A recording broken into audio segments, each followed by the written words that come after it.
প্রতিদিনের চিন্তা ও প্রার্থনা। 28 এপ্রিল। দিনের প্রধান চিন্তা। ঘটনা বলিয়া বিবরণ সংগ্রহ করিলেই আমাদের জ্ঞান লাভ হয় না।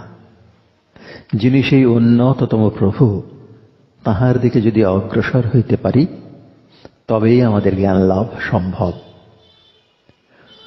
মুখস্থ করা যায়।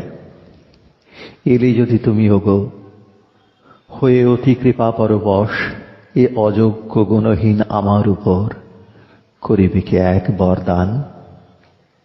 রাখো তবে কৃপা হস্ত তব আমার নয়নের পর, ঘুচাও আমার অন্ধ দৃষ্টি, যেন সে কখনো আর হারায় না তোমায়, পায় যেন তব দর্শন। উপদেশ। অজ্ঞানতায় আমাদের দৃষ্টিকে আচ্ছন্ন করিয়া রাখে। জ্ঞানই একমাত্র ইহার প্রতিকার।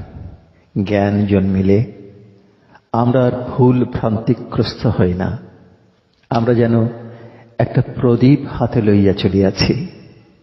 সকলেই এই আলোককে জ্বালাইতে পারি। অন্ধকারে হাঁটিব বা মনে প্রাণে জ্ঞানের মশাল জ্বালাইয়া আমরা পথে চলিব, তাহা নির্ভর করে আমাদেরই উপর।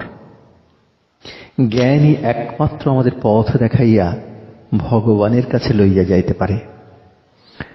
প্রার্থনা।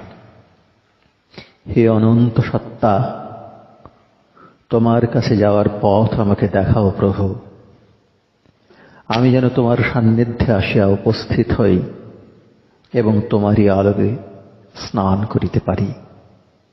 কোনো দিন যেন আমি তোমার দর্শনে বিমুখ বা বিফল না হই। আমি যেন সতত একনিষ্ঠ হইয়া অবিচলিত বিশ্বাসে তোমার সাধনা করি।